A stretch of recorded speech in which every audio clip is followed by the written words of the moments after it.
Hello my dear students, welcome to Vibrano. I am back again with a new video titled as Is Matter Around Us is Pure, which is second chapter of standard 9. This is the part 1 of this video. Okay, so matter word सुनते ही आपके दिमाग में question आया होगा। और इस question का solution मेरा पुराने वाले वीडियोस में है, जो जाके आप अच्छे से देख सकते हो कि मैटर क्या है, कितने इसके स्टेट्स होते हैं, बहुत अच्छे से एक्सप्लेन किया गया वहां पे। सो अगर आपने फर्स्ट चैप्टर नहीं पढ़ा या फिर फर्स्ट चैप्टर का वीडियोस नहीं देखा है वाइब्रेनो का, सो प्लीज जाकर देख लीजिए, लिंक डिस्क्रिप्शन में दे दूंगा। Okay, so let's start with this topic. Is matter around us is pure, कि हमारे आसपास जो मैटर है, अब मैंने आपको उस वीडियोस में बताया था कि मैटर जो होता है वो स्पेस ऑक्यूपाई करता है, उसका एक पर्टिकुलर मास होता है। अब हमको क्या ये चीज पता है कि मैटर प्योर होता है कि नहीं होता है, कितना प्योर है, क्या एक टाइप का सब्सटेंस से एक मैटर बनता है या फिर उसमें बहुत कुछ मिक्स होता है। तो इस चैप्टर में हम ये सब चीजों को बारीकी से डिस्कस करेंगे। सो this is the introduction of chapter 2। So let's start. Okay, अभी जो हमारा पहला चीज है कि हमारा एक इंपॉर्टेंट चीज हमको जानना बहुत जरूरी है कि फिलहाल हम सॉलिड लिक्विड गैस, जो कि 3 बेसिकल स्टेट्स ऑफ मैटर जिसके आसपास या फिर जो हमारे आसपास सबसे ज्यादा एग्जिस्ट करता है, that is solid liquid and gas, उसको ही लेके हमको चलना है, जो कि मोस्ट बेसिक स्टेट्स है कोई मैटर का। बाकी जो मैंने बताया था plasma, Bose Einstein condensate and fermionic condensate, वो हमारे अभी रीच के अंदर नहीं है। फिलहाल इस लेवल पे तो ये 3 को ही लेके हमको पढ़ाई करना है। Okay, so let's start with solid liquid and gas. ये हमको पता है कि 3 स्टेट्स ऑफ मैटर होते हैं एंड इनके बीच का जो बहुत सारा डिफरेंस है, बहुत सारा प्रॉपर्टी का डिफरेंस है, ये हम लोग ने चैप्टर फर्स्ट में पढ़ चुके थे। बट चैप्टर 2 में हम इनका सिर्फ बेसिक डिफरेंस को ध्यान रखेंगे। इनके बीच का बेसिक डिफरेंस सिर्फ इतना ही है कि इनके बीच का जो इंटरमोलिक्यूलर डिस्टेंस है, जो स्पेसिंग है, वो काफी अलग अलग सब्सटेंस है। जैसे कि सॉलिड बहुत टाइटली पैक्ड रहता है, इनके बीच में डिस्टेंस नेग्लिजिबल होता है, एकदम टाइटली पैक्ड रहता है। लिक्विड उससे थोड़ा लूजली पैक्ड रहता है एंड गैस और लूजली पैक्ड रहता है, इसलिए गैस कहीं भी फैल सकता है। लिक्विड एक पर्टिकुलर वॉल्यूम मेंटेन करके अपना जगह करके कहीं बैठ सकता है, सॉलिड तो आपको पता ही है टाइटली। ओके, सो ये तो हो गया एक बार फिर से फर्स्ट चैप्टर का थोड़ा सा ओवरव्यू। अभी आते हैं कि हम इस चैप्टर का मेन टॉपिक, पहला टॉपिक पे, वो है element. What is element? Element क्या होता है? इस चीज को समझने से पहले आपको एक चीज ध्यान में रखना होगा कि एटम क्या होता है। Atom is nothing but the building blocks of this universe. ये पूरा यूनिवर्स जिस चीज से बना है उसका नाम एटम है। इसका मतलब अगर आप मेरे से पूछोगे कि सर तो मतलब ये क्या फंडामेंटल पार्टिकल है, मैं बोलूंगा नहीं। बिकॉज जैसे एक बिल्डिंग बनाने के लिए, घर बनाने के लिए सिर्फ वो घर फंडामेंटल नहीं होता, उस घर के अंदर छोटे छोटे ब्रिक्स होते हैं, छोटे मेटालिक रॉड्स होते हैं, उससे पूरा घर बनता है। वैसे ही atom is like bricks and उसके अंदर भी बहुत सारे अलग अलग पार्टिकल्स होते हैं, like electron, proton and neutron, जिससे एटम बना हुआ होता है। तो अभी हमको उस सब के बारे में ज्यादा फोकस नहीं करना है, फिलहाल हम एटम के ऊपर फोकस करेंगे कि एलिमेंट क्या होता है, एटम से कैसे हम उसको पहचान सकते हैं। तो एक सिंपल सा डेफिनेशन पहले देख लेते हैं। जब सेम टाइप का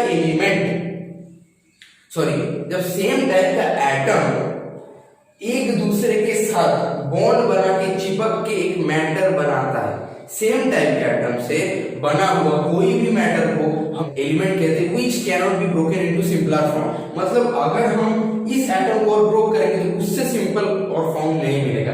जैसे कि मैं आपको अगर एग्जांपल दूं तो आप एग्जांपल ले सकते हैं आयरन का। अगर आयरन को हम कितना भी केमिकल मेथड से उसको ब्रेक डाउन करने की कोशिश करें तो आयरन से कुछ और नहीं बनेगा, आयरन का फंडामेंटल आयरन ही है।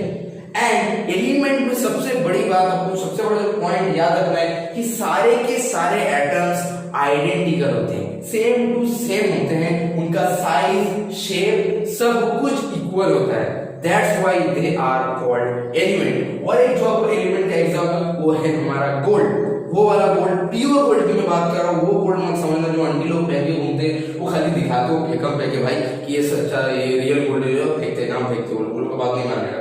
जो 24 कैरेट प्योर गोल्ड होता है। उसमें क्या होता है, गोल्ड के सारे एटम्स होते हैं उनके अंदर, जिनका साइज एंड शेप एकदम इक्वल होता है।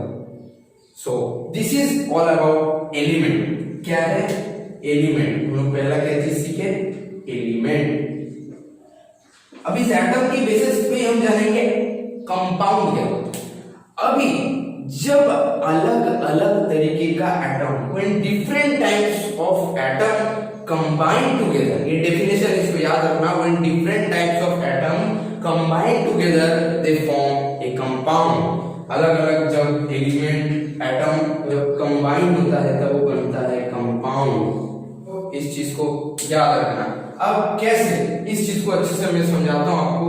समझ लीजिए कि ये हमारा हो गया हाइड्रोजन एंड ये हमारा हो गया ऑक्सीजन, ठीक है। जैसे कि इस कंपाउंड में सबसे बेसिक आपको एग्जांपल मैं दूंगा वाटर। पानी is the basic example of compound.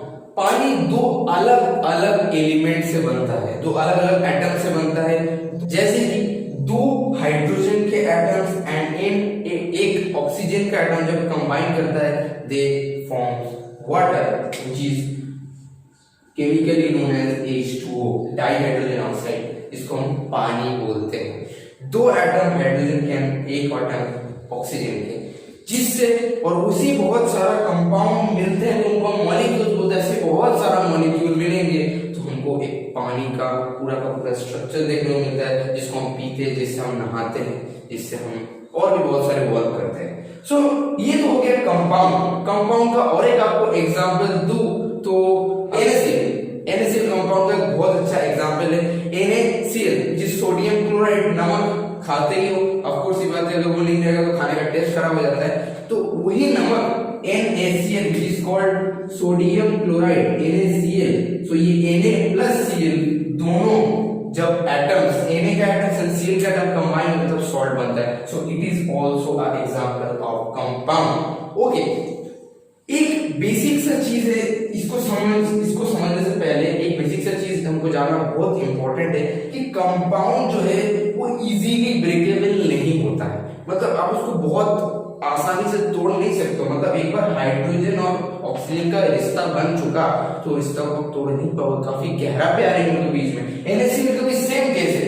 NaCl को आप हाथ से तोड़ नहीं सकते हो, वाटर को आप हाथ से हाइड्रोजन ऑक्सीजन को अलग नहीं कर सकते हो, बहुत सारा केमिकल मेथड करना पड़ता है तब जा करके वो चीज अलग होता है। ओके, इसके बाद हम जो आएंगे नेक्स्ट हमारा टॉपिक या फिर पॉइंट पे, वो है मिक्सचर। मिक्सचर क्या होता है? मिक्सचर में आपको कहूं कि इट इज इजीली सेपरेबल। जैसे कि कंपाउंड इजीली सेपरेबल नहीं होता, हाइड्रोजन ऑक्सीजन कंबाइन हो गया, वाटर बन गया, अलग नहीं कर पाओगे, बट मिक्सचर को अलग कर पाओगे। कैसे?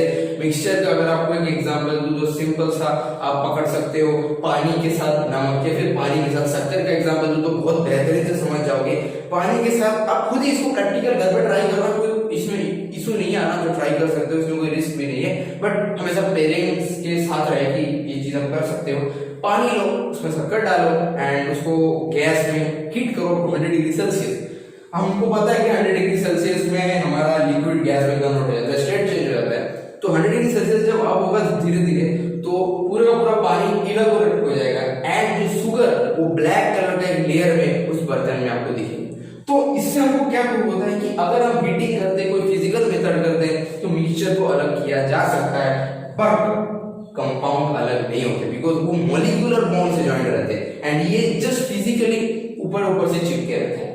तो ये आपको समझ में आया। एक एग्जांपल हो गया पानी के साथ नमक का, पानी के साथ शक्कर का, फिर रेत के साथ नमक का। अब ऐसे बहुत सारे एग्जांपल्स अपने हिसाब से लगा सकते हो जो कि इजीली सेपरेबल है। So this is called mixture.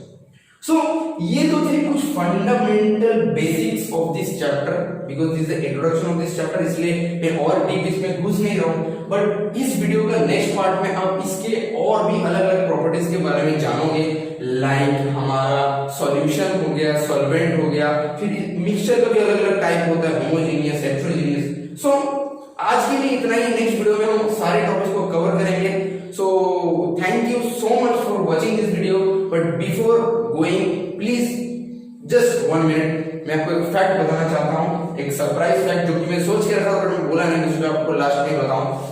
ये फैक्ट ये है कि क्या आपको पता है कि हमारा जो लियोनार्डो दा विंची है, जो कि बहुत बड़े कलाकार थे, आर्टिस्ट थे एंड फिलोसोफर थे, वो उसका बहुत महान पेंटिंग, बहुत फेमस पेंटिंग हमको पता है, विच इज मोनालिसा। उस पेंटिंग में मोनालिसा का लिप्स बनाने के लिए, ओनली लिप्स बनाने के लिए लियोनार्डो दा विंची को 12 इयर्स लग गए थे। Can you imagine guys, 12 years just for painting a lips. It's amazing fact. So thank you, इधर ही खत्म करता हूँ। Thank you so much for watching this video. जय हिंद, जय Bharat, be positive and keep studying.